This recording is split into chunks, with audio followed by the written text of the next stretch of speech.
The greatest paradox of the modern age is that the man who would one day personify the soul of France was born praying for her destruction. The story begins not in the gilded halls of Versailles, but on a rugged island of granite and wild olive trees where the air smells of salt and dried rosemary.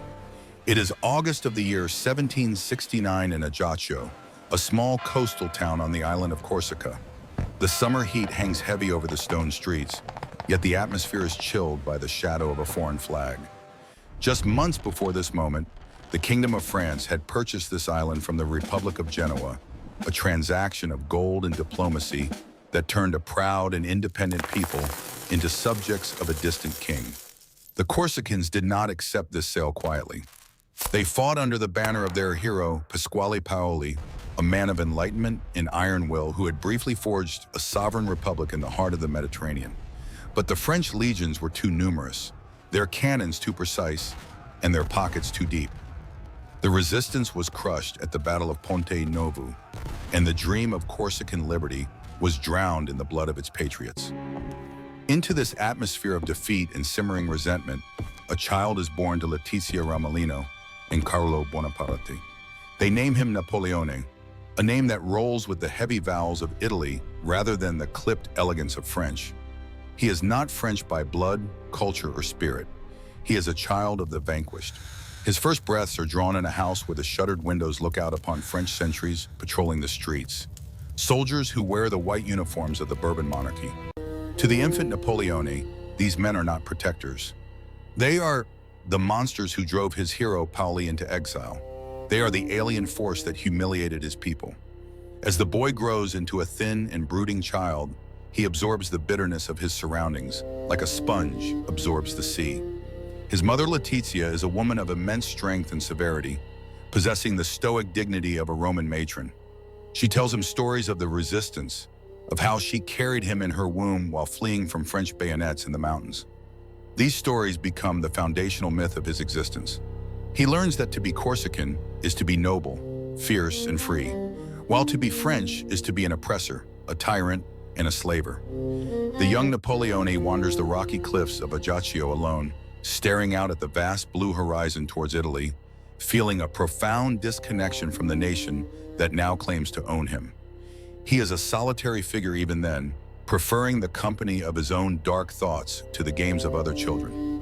In his mind, France is not a motherland to be loved, but a prison to be escaped. He speaks the Corsican dialect, a rough and expressive language, and views the French language as the tongue of the enemy. Every tax collector, every governor, and every soldier stationed in his town serves as a daily reminder of his family's subjugation. The hatred he nurtures is not merely a childish temper, but a deep ideological stance rooted in the trauma of his people. He fantasizes about the day Paoli will return to sweep the invaders into the sea. This is the boy who will one day wear the crown of Charlemagne, yet at 10 years old, his heart beats only for vengeance against the very throne he is destined to resurrect. But if the French occupation was the wound, his father's ambition was the salt poured into it. The young Napoleone observes the world with eyes that are far too old for his face, and what he sees inside his own home tears his loyalty asunder. His father, Carlo Bonaparte, is a man of charm, eloquence, and fluid principles. Carlo had fought alongside Paoli in the mountains, wearing the rough wool of the resistance. But when the French victory became absolute, Carlo shed his revolutionary skin. He realized that resistance was a path to poverty, while collaboration was the road to survival. To the horror of his brooding son, Carlo embraces the new regime with a desperate enthusiasm. He learns to speak French, he bows before the French governor, and he wears the velvet coats of a courtier rather than the simple garb of a patriot. To the young Napoleone, this pragmatic pivot is nothing short of treason. He watches his father leave for Versailles, seeking favors from the very king who crushed their liberty. Carlo's mission is to prove their noble lineage, a bureaucratic necessity to secure free education for his children in French academies. He succeeds, but the price of this success is dignity. The boy sees his father as a supplicant, a man begging for scraps from the table of Louis XVI. While Letizia remains the stoic guardian of their Corsican identity, maintaining the austerity of their ancestors, Carlo becomes the symbol of submission. The bread on their table is paid for by the French crown, and to Napoleone, it tastes like ash. This domestic tension forges a psychological armor around the boy's heart. He begins to view affection as a weakness and sentimentality as a trap. He loves his father, but he does not respect him. In his youthful moral code, which is black and white and unforgiving, Carlo has sold their heritage for a scholarship. When the news arrives that Napoleone has been accepted into a prestigious military academy in France, it is not a moment of celebration. It is a sentence. He is to be sent into the belly of the beast, funded by a royal grant that his father begged for. He prepares to leave the sun-drenched cliffs of Ajaccio for a land of fog and cold stone. He carries with him a meager wardrobe and a heavy heart, burdened by the belief that he is being sent away to become a mercenary for the enemy. He is only 9 years old, yet he departs with the grim determination of an exile. He vows that he will not become like his father. He will take the king's education, he will eat the king's bread, and he will learn the king's art of war. But he will never give the king his soul. He leaves Corsica not as a French student, but as a Trojan horse, small and silent, waiting for the moment to open the gates. The winter of 1779 descends upon the military academy of Brienne-le-Château with a brutality that the island-born boy has never known. He is 9 years old and he is drowning in a sea of white powder and gray stone. The academy is a grim monastic institution run by the Minim friars where the discipline is harsh and the heating is non-existent. For a child whose lungs were filled with the warm salt air of the Mediterranean, this place feels less like a school and more like a tomb. He is the only Corsican in a student body composed of the sons of French aristocrats. These other boys are wealthy, arrogant, and soft. They mock his worn boots, they sneer at his poverty, and they ridicule his accent. When he introduces himself as Napoleone, they twist his name into cruel puns, laughing at the savage vowel sounds that mark him as a foreigner. He finds himself totally isolated. To survive the relentless torment, he constructs a fortress within his own mind. He retreats into the library, which becomes his only sanctuary. While the other cadets play games and gossip about court intrigues, the young Corsican devours books with a terrifying hunger. He reads Plutarch and Caesar. He reads of Alexander the Great and the Spartans. He finds in the pages of ancient history the companions he lacks in real life. He begins to identify not with the French officers he is being trained to join, but with the heroes of antiquity who stood alone against the world. He adopts a stoic persona, refusing to show pain or emotion, earning him the nickname the Spartan. He tells his tormentors that he will one day do to their nation what the Romans did to Carthage. Then comes the winter that freezes the very ground they walk on. The heavy snowfall interrupts the standard drills, and the students are left to their own devices in the courtyard. What follows is a moment of revelation that foreshadows the history of Europe. The students decide to have a snowball fight, but the young Corsican does not see a game. He sees a battlefield. He rallies the outcasts and the smaller boys, organizing them into a disciplined unit. He orders them to build fortifications out of ice and snow, designing defensive bastions with mathematical precision. He calculates angles of fire and establishes supply lines of snowballs. He stands atop his icy rampart, his face flushed with the cold, barking orders, with a natural authority that silences the mockery of the aristocrats. For the first time, they do not see the poor scholarship student. They see a commander. He directs his troops to flank the enemy, dragging the haughty sons of dukes into the mud and snow. He attacks with a ferocity that is almost frightening, driving stones inside the snowballs to ensure his enemies feel the weight of his command. In this frozen courtyard, amidst the laughter and the bruises, the hatred for France that has festered in his heart finds its first outlet. He realizes that power does not come from birthright or money. Power comes from organization, will, and the absolute destruction of the enemy. In the autumn of 1784, the young cadet arrives in Paris, the beating heart of the kingdom he still secretly despises. He enters the École Militaire, a place of stunning opulence where the sons of the highest nobility are trained to lead armies. Here the contrast between his poverty and their wealth becomes a chasm. While his classmates dine on 5-course meals and attend the opera, Napoleon eats bread and water, saving every sou to send back to his struggling mother in Corsica. Then comes the blow that shatters his youth completely. In February of 1785, his father Carlo dies of stomach cancer. At just 15 years old, Napoleon is forced to become the head of the family. The burden is crushing. He graduates early, not out of genius alone, but out of desperation, ranking 42nd in a class of 58, and is commissioned as a second lieutenant in the Lafayette Artillery Regiment.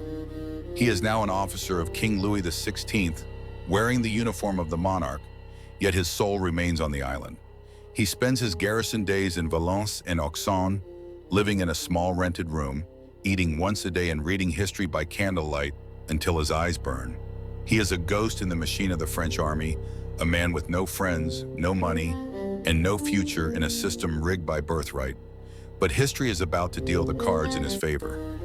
In 1789, the streets of Paris erupt. The Bastille falls, the people witness. The French Revolution explodes like a powder keg, and the shockwaves shatter the rigid hierarchy that has held Napoleon down his entire life. For the young lieutenant, this is not just a political event. It is a divine intervention. The revolution destroys the very class of people who had mocked him at Brienne. The aristocrats, the dukes, and the gatekeepers of the old regime are forced to flee or face the guillotine. Suddenly, the army is hollowed out. The officer corps, once the exclusive preserve of the nobility, is left vacant. The new republic does not care about ancient titles or the spelling of one's name. It cares only for competence. It needs men who know how to fire cannons and win battles. Napoleon watches the chaos with the cold, calculating gaze of a predator. He does not share the wild idealism of the mob, nor does he weep for the fallen king. He sees only opportunity. The hatred he felt for the France of the Bourbons begins to mutate into a fierce ambition for the France of the Revolution. He realizes that in this new world, a Corsican, nobody can become a general if he is bold enough to seize the moment. He returns to Corsica one last time, attempting to lead the local politics, but is rejected by his childhood hero, Paoli, who sees the Bonaparte family as too French. Betrayed by his own people and rejected by his idol, Napoleon makes the final psychological severing. He gathers his family and flees to France, not as a refugee, but as a man who has decided that if Corsica will not have him, he will take France instead. The islander is dead, the general is born. The final transformation occurs in the freezing rain and mud of December 1793. The port city of Toulon has betrayed the revolution, opening its harbor to the British fleet. The Republic is in panic. A young captain of artillery, only 24 years old, arrives at the siege. His name is Napoleon, and for the first time in his life, he is exactly where destiny requires him to be. The French generals are incompetent, aristocratic relics who do not understand the geometry of war. But the little Corsican sees what they cannot. He stares at the map and realizes that the city does not need to be stormed by infantry. If he can capture the strategic point of L'Aiguillette, his cannons can dominate the harbor and force the British Armada to flee. He works with a demonic energy. He sleeps in the mud wrapped in his gray cloak. He aims the cannons himself, and he rallies the demoralized troops with speeches that burn with Roman fire. He is wounded in the thigh by a British bayonet, but he refuses to leave the field. In the chaos of the assault, amidst the thunder of 24-pounders and the screams of dying men, the last remnants of the angry Corsican boy are burned away.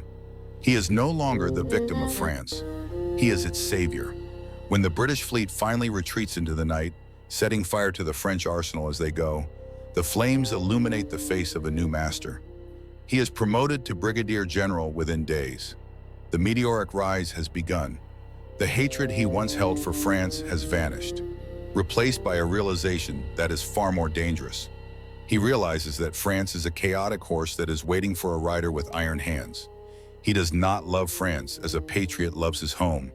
He loves France as an artist loves his clay. It is the raw material from which he will sculpt his own immortality. The boy who hated the kingdom has become the man who will crown himself emperor. The outsider has conquered the center. Eloge, the eagle's shadow. And so we reach the end of the paradox.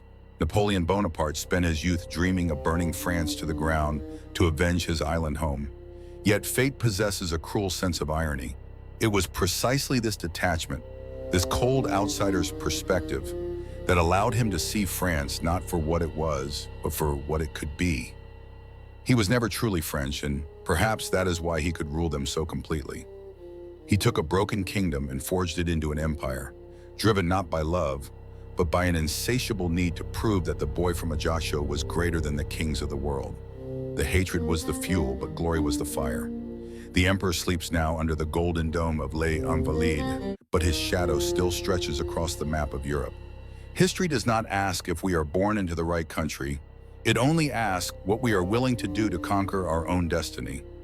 If this journey into the mind of history's greatest giant has ignited a spark within you, subscribe to our channel. Join us as we continue to unravel the mysteries of the past, one legend at a time. The history books are open. The next chapter awaits.